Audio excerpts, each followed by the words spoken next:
Welcome to our Bible study. Let us pray. Heavenly gracious God, the words of my mouth and the meditation of all our hearts be acceptable in your sight, O Lord, our rock and our redeemer, in Jesus' name. Amen. Amen. Morning. You're not late. So, hopefully, Apostle James the Greater, I hope we will finish it today. Anyone can tell me why do we call him greater? He's the tallest and the oldest from John. Could be the From James tallest, the Lesser. could be the oldest, could be the first person who became a disciple before the other James. The Lesser. That's why they call him as greater. But there is no any specific reason. It could be several reasons, but it doesn't mean that he is up than the other guy, which I have already mentioned to you, all the 12 disciples, whether God utilizes one person more, one person less, in the church, in the community, in the government, anywhere, it doesn't mean that one person is more important than the other person in the eyes of God. Yeah. In there. The hierarchy could be there in the office. The hierarchies are strictly followed in India.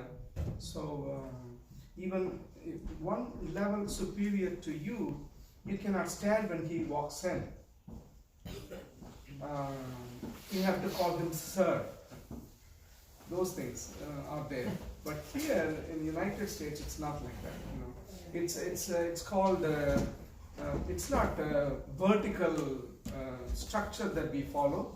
We follow horizontal structure. So here also it's like that. Pastor here and the council here and the congregation here, and it's horizontal. It's not vertical. Understood? So that's why we call him as greater. So no other specific reason that he is greater than others. We'll go with the pictures we talked No, about last week. let's finish the entire thing. Okay.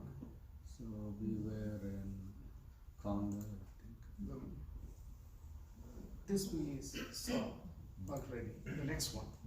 Other religions. Yes, can somebody read please? The other religions. About The James. Quran also speaks of Jesus' disciples but does not mention their names, instead referring to them as helpers to the work of God. Muslim exegesis and the Quran commentary, however, names them and includes James among the disciples. Do you have any questions on it? On the Quran. Quran talks about Christ, Jesus Christ, and they accept him as Messiah. They accept him but as a prophet, one of the prophets. Even Hindu religion accepts Jesus as one of the gods. If you go to a Hindu store, usually what they do, they put all the gods together. Wow. 10 pictures will be there, and one, if you carefully watch, you will see Mary's picture and you will see Jesus' picture also, because they think they are inclusive. It's one of the God. They don't, when you have 100 gods, they have no problem in accepting one more God. It's like that. Also, it accommodates Christians when you go there. And Jesus is there, so we can go to this shop. It's like that. Okay, so, but Muslim in the Quran talks about Christ, talks about the disciples, but as it says, there is no specific mention of the names of the disciples, but they are called like helpers to the work of God. But exegesis, like commentary on Quran, talks about each and every disciple of Christ. All the 12 names are mentioned in the exegesis of Quran. Okay, next. A funny thing is, you know, the Jewish religion is the parental religion, and from there came Christianity. In fact, Jesus never wanted to have a separate religion at all. He wanted to change and revive the Jewish religion and offer that for the entire world. But it so happened that followers of Christ have been secluded as Christians. The word even Christian came about 300 years after Christ. Okay, so he never preached a separate religion. Sometimes when you read in history, they say, you know, he is the founder of Christianity, or Muhammad is the prophet, is the founder of Muslim religion. It's like that. He never wanted to found a separate religion. So we have to understand that. So in a Jewish religion, they talk about all the Old Testaments, like Torah, and if you Psalms and everything is the common thing for all of them. King David, from Genesis to the prophets, the kings, and Moses, Abraham, everything. Abraham is the faith father for all the three religions. Abraham is the faith father.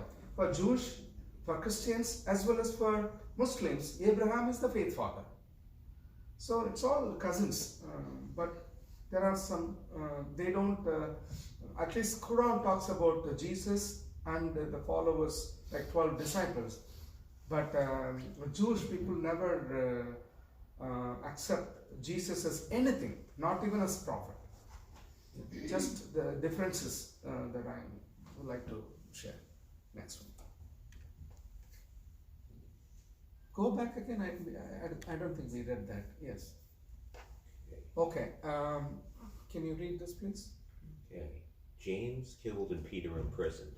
About that time, Herod the king laid violent hands on some who belonged to the church.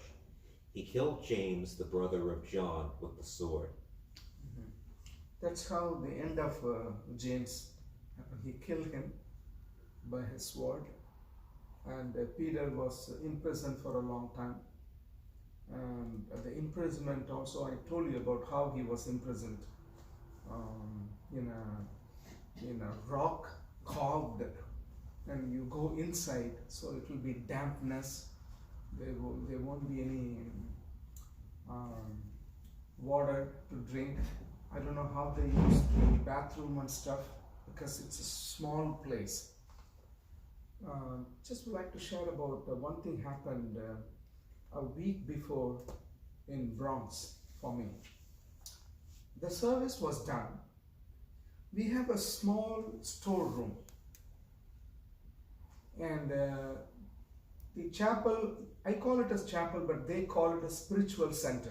Okay, so the spiritual center is being utilized for several other activities. And when we come, we use that as a chapel. Okay, so what I do, I have a cross and everything inside. What I do when I go there, I put a table and set it up as an altar. Okay, I put the cross and everything. I put the podium and set it up as an altar and conduct the service. Okay, the service was done and everybody went. Then I went back to the small room. It's very small room, okay? And they dumped all the things also inside, so it's difficult for me to read sometimes. So when I went there, the funny thing about that room is that when you go inside, if the door locks itself, without a key you cannot come out. Oh, gee. Oh. So what happened, I had the key, always I keep the key here on my pocket. At that time, I think I left the key at the table outside. I went in, I got locked. Oh. Small, there is no room to even breathe. I had my cell phone. Okay. Then within 5 minutes, I started sweating and things like that. I became breathless, and I called immediately the number. The only number that I have of one of the patients. He calls me every morning to remind me, you have to come. Today we have service. wherever I am, Europe or India, he will call me. And I have to tell him, in India, I told you. Yeah. Wake up in the morning, 3 a.m. So that's the only number I saved. Then I called. We cannot contact the patient directly. That's the number of the unit, the ward. Then one of the nurses picked up. I said, I told her, I'm stuck. Please send somebody. She said, no, you have to call the security or safety. I said, I don't have any other number. Then I'm banging the door. She said, okay, I will inform the safety. I'll inform the safety. Then I put on the phone, and I thought I'm going to faint. And then there is a knock in the door. Hello? Who's inside? I said, this is Pastor Alfie. I'm trapped inside. Then he just opened the door. No way somebody would have come at that time. One of the patients missed the service and she wanted to come and see me. And the nurse brought her. And all the nurses, they have the common key, K1 key. So with that key, you can open. Not the specific doors, but all the opening doors. You can, there he opened it. Yeah. And the safety officer, the security, came after 10 minutes. Okay, I would have been, no, I don't know what would have happened. Imagine the same place. So if it happens to us, how difficult. Sometimes you get stuck in the elevator. 5 minutes we are not able to, we become breathless. I don't know how long Peter survived like that. And even James was in prison along with Peter. And finally, James was killed. Next. Thank God, God only sent her because she never comes. Either she comes for the service or she doesn't come at all. She came just like that. Yeah. So God only sent somebody to save me.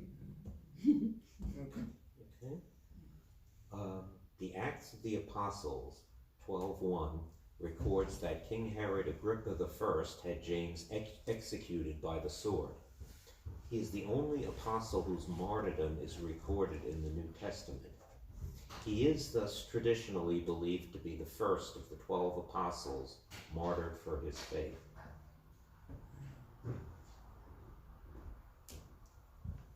Okay. Do you understand what it says? Any questions? He is the only apostle mentioned in New Testament about his killing, about his martyrdom. All the other disciples, there is no mention in the Bible about their death. Only after story only tells about their death. Okay, so that's because he was the first one.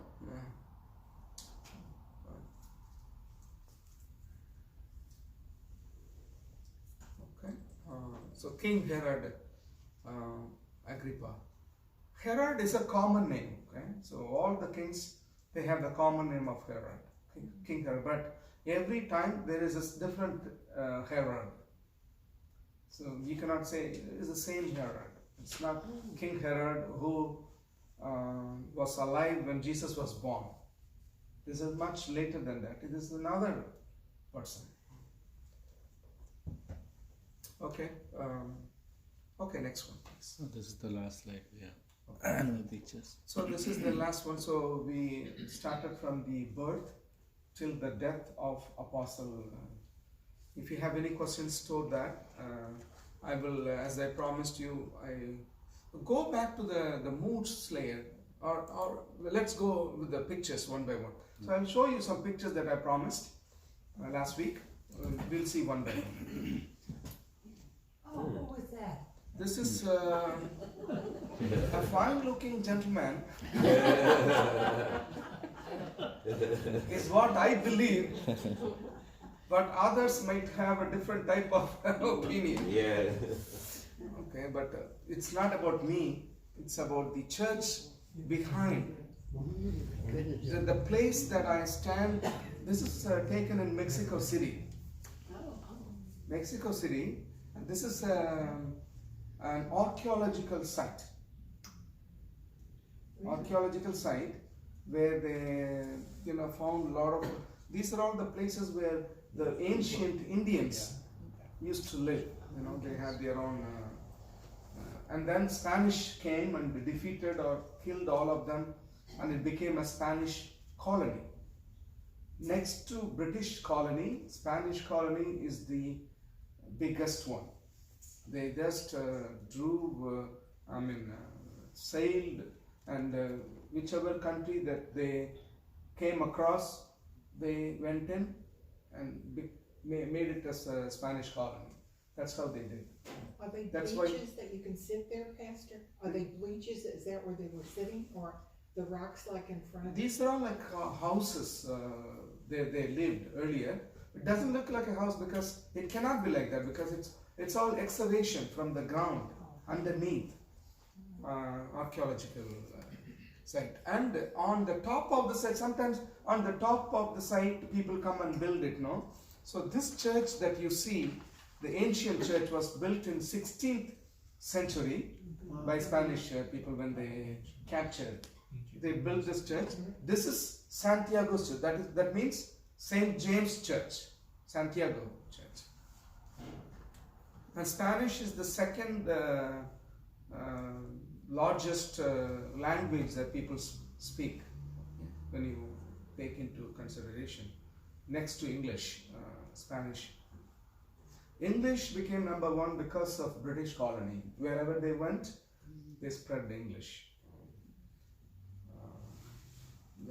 English is the easiest language to learn. It's only 12. What's that? 12 disciples? No. So less number of alphabets that you could learn. And it's the easiest language to learn. And if you want to learn Tamil, you can come to me. We have about 247 alphabets.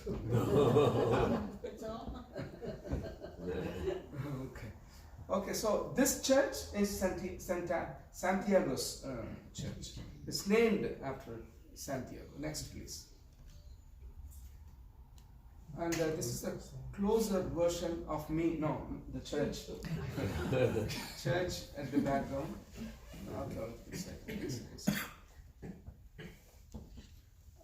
This is a picture that I took from the description of the church. Can someone read it aloud, if you can? Okay.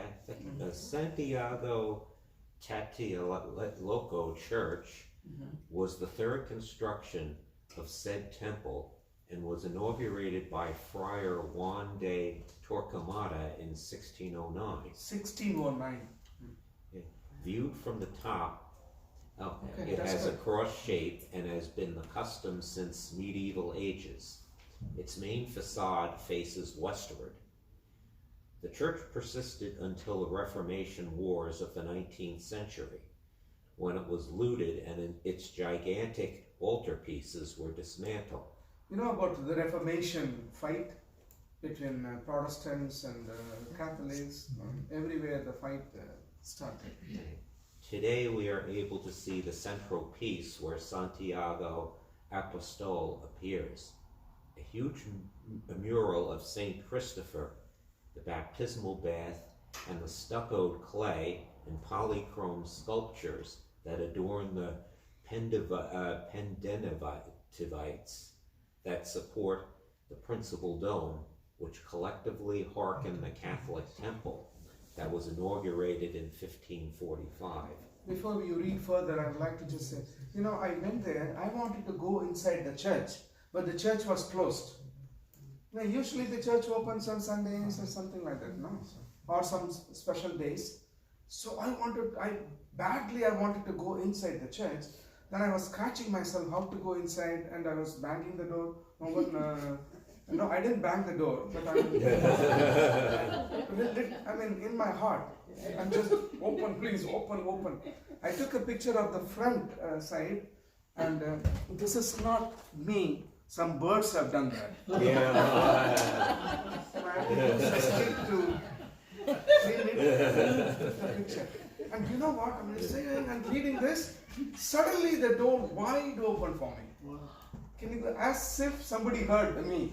Okay, wide open, and he, oh, I didn't expect a visitor, he said.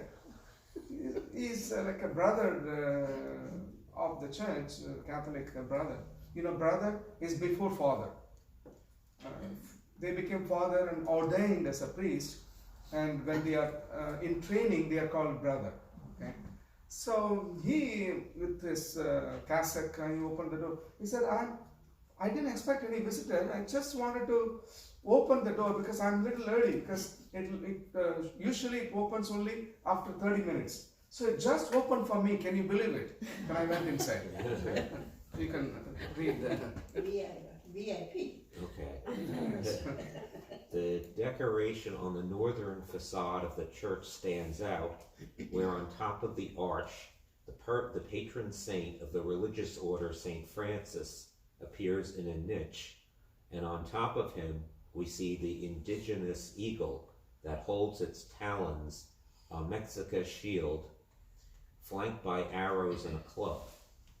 In the triangular part toward the bottom, there are borders with incisions that remind us of the pre-Hispanic symbol of Tlatelolco, even when it is shown upside down, which are elements that reflect the harmony of the indigenous kingdoms headed by Cuauhtémoc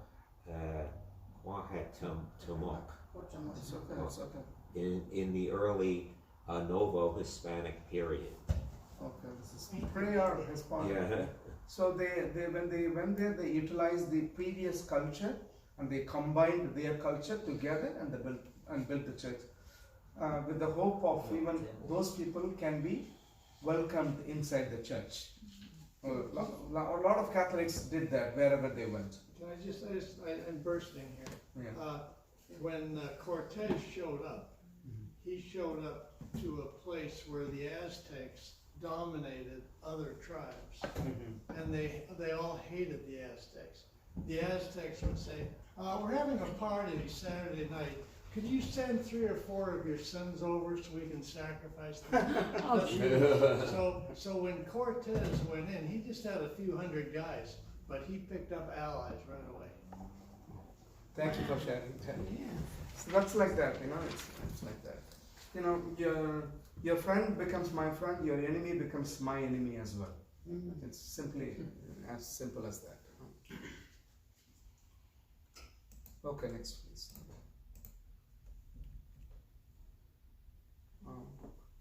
Yeah. Can you read? Okay. Although Santiago Apostol has been depicted in various ways in Europe and America, his symbolism has always been preserved. Combat those who considered pagan. That is to say that although the details may vary, he always appears atop his white horse with the defeated at his feet. Go. Okay, of the principal altarpiece, which contained paintings signed by the great 16th century painter Echeve, only the central part survived, where the patron saint sits atop his horse fighting against the elite something that's blocked out, something unity. Okay. I don't know.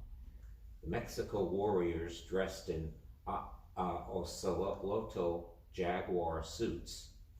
We also see Spanish militants and below the horse's feet. Defeated and naked indigenous people are shown falling into the flames of hell.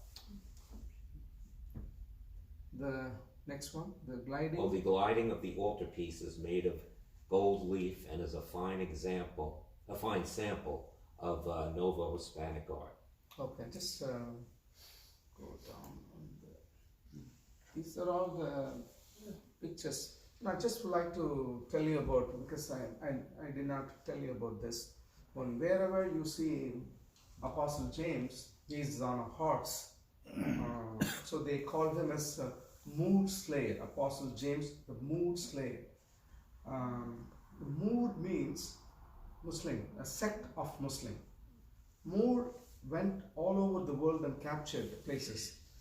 Taimur, the descendants of Taimur is the Mughal, came and captured India. And one of the sect of Mongol became Mughal. Some of the Mongols became Muslims, and they started ruling some of the Persian area like Turkey and all those places. And they wanted to capture the entire world. The Turkey, the Ottoman Empire, Sultan,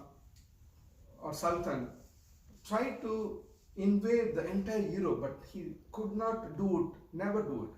There was a big war happened on September the 11th in some 17th century. And all the Europe, by the order of Pope, came together and defeated and, chased them away.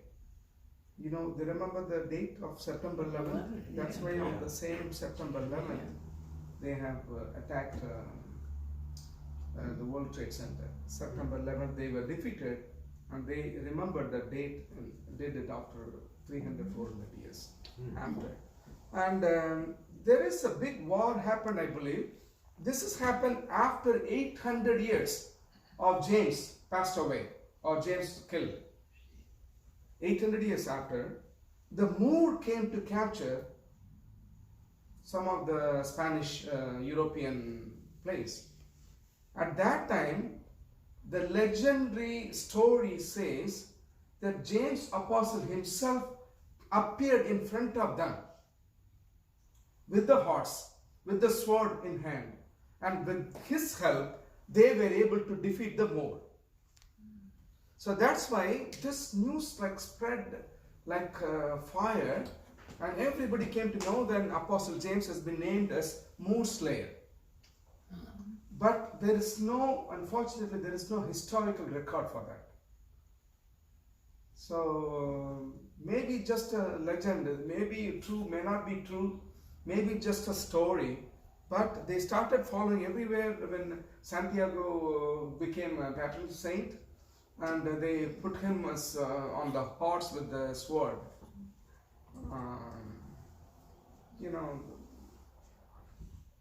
I can't believe that story, but this is what they followed, and they dropped the idea. Nowadays they don't follow the same, because there is no historical record about the particular war happened.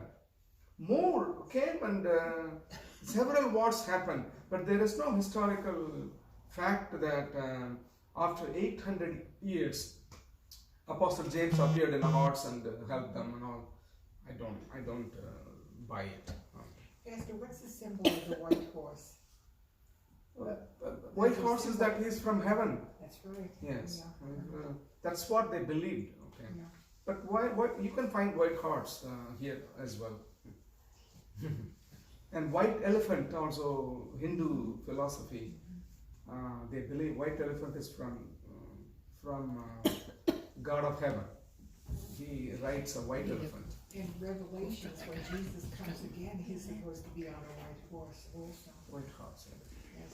The white symbolizes the purity. Yes. Purity. Yeah. I've been reading about George Washington, and it says, and he galloped into the middle of the battle on his white charger. Also, it's easy for other people to spot you when you are in white horse, especially the leader or the king when he goes in between. It's important for the entire the army, the soldiers must see their leader. That's why they are atop of the elephant, so that by seeing him, because they fight in the name of him, in the name of the king. If king is fallen, that's it. Even if you have less number of enemies, that if the king or the leader or commander falls, that's about it. That's the end of the war. So that's why they are always atop of something that you could spot them, so that they get motivated to further fight. Okay, so that's why they use this kind of color. It could be heavenly color. Yes. Okay. Although Santiago Apostol has been depicted in various ways in Europe and America, His symbolism has always been preserved. Combat those who considered pagan. That is to say that although the details may vary, he always appears atop his white horse with the defeated at his feet. Yes. On the defeated, you see the more down in the picture. The Muslim. Okay, good. This is a translation which says Arabs. Okay. More of the Arabs. Arabs.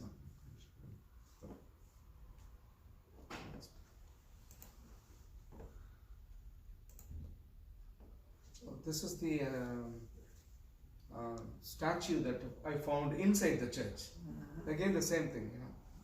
The mood slayer, Santiago Apostle. Santiago and James are the same. Next. So this is about the church, Iglesia de Santiago, Church of Santiago. Can you? Is it possible for you to just Small French on Yeah. Oh, gee. in different languages? Okay, just read the first paragraph. You don't need the entire details. First church dedicated to the Apostle Santiago was the one built at Teoloco immediately after the military conquest. Some Spaniards affirm that during the battles, the appearance of San Santiago, St. James, was decisive in winning the victory. Okay, so okay, that's good enough for us to just to learn about the church. Okay, next. Because you remember, Santiago is very important for Spain. So wherever the Spanish people went, they took Santiago's name also with them and established churches in his name. Okay. This is about my great grandfather. His name is also Reverend Santiago. That's why I wanted to talk about. Great grandfather lived in 1800s, and he was a great poet. As I told you about the Tamil compositions that are being sung all over the world. That's him. And that's him. Go back. This is actually the monument built. I'm just standing in front of the monument where he served and built the church for the entire his life. This is the biggest monument. See, the dates are here. I'm not able to see this. Santiago. Yes. Okay. Next. Pastor, what is that around the end of the cross? The This one? Yeah. A garland. It's A garland. a garland. Where is this? This is in southern part of India, in my state, Tamil Nadu. It's called Badlagundu. You know, Vattalakundu became Badlagundu because of British pronunciation. Next. He is my grandfather, my father's father. You know, he did not put the coat and tie just because he wanted to take a picture. He will always look like this. He will always, you know, all his life he was like this, like a European. And he's the big teacher. He was adopted by my great grandfather and sent him to a small village called Devan. That's where we were all grew up. I told you that he had 3 wives, one after another, not at the same time. He don't believe in polygamy. Sisters, and he had about 3 sons and 5 daughters. And he thought teaching is the noblest profession, so he built a school. He built about 4 different churches in 4 different locations, and he took the promise of all my father and the father's elder brother and younger brother that they should not leave the village. They have to continue with the same work that he started. But all of them became teachers and got married to teachers mostly. And his name is Sebastian. Oh, Saint that's Sebastian is known as father of evangelism. Oh, In our culture, usually the grandson will have the name of the grandpa. So a lot of people don't follow that tradition, but my brother followed the That's a tradition nice and they tradition. named him as Sebastian. It's a nice name, Sebastian. Yes. My father's name is Tyagarajan, as you all know. That's my last name. My father's name is a Tamil name, Tyagarajan. So my grandfather named all his sons in Tamil names, so that it's easy for people to call them and understand. Because the village people never could call him in the right name. Sebastian, they could not pronounce it. They said Satya, Satya, like that. So he got irritated every time somebody calls him like Satya Vadyar, like that. So that's why he named all his sons. And he is a very strict person also. He was the deacon. He was not ordained yet, but he was the deacon of the church. And he will be very strict. If somebody sleeps, he will name them and call them. Wake up, wake up.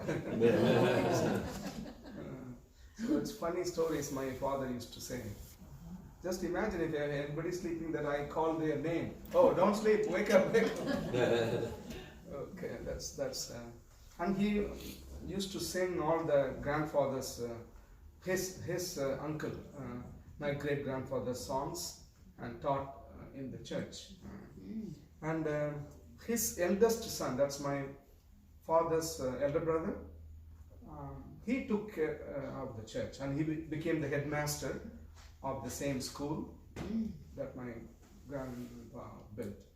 And when in the absence of my father's elder brother, my father will take care of the service. He will conduct the entire service. It's our tradition. We all go to the same church, all the entire family. And my father's younger brother is also a deacon. He took care of 2 churches, and now he's the only person alive, my father's younger brother. My father and father's elder brother, they are gone. So the discipline of going to church and attending Sunday school and everything, we inherited from our parents. Next. And this is the cemetery of Sebastian. That's also by the side of my great-grandfather's cemetery, and he specifically requested that my body should be laid. Why we talk about Santiago? Because it's the same name. Apostle James, Santiago, the same name. And he named his church as St. James Church. I'm not able to bring that picture for you. St. James Church that he established is the biggest church in that city. More than hundreds, I don't know how many people are members. That's the pastor. That's the pastorate. The pastor lives there, and from there he goes to all the other villages. So communion will be just once in a month, so that the pastor will go away to different locations to give communion to each place. So first week he will give the communion to the main church. Second week he will go to another place. Third week another place, like that. He has to cover all the villages, under the parsonage. The pastorate. Next. That's all I have. I have a closer picture of Santiago's. This is another picture, closer picture. Okay. He was born on November 16th, 1868. 1868 and died in 1929. wow. Okay. 30 years of service. Okay. That's about it. That's the end of our Apostle James. And as you all know that I am traveling to India tomorrow, and I will be missing one Sunday and one Bible study. We will come back to see another ministry, life and ministry of another disciple when I come back from Feb onwards. Okay, thank you so much. Thank you.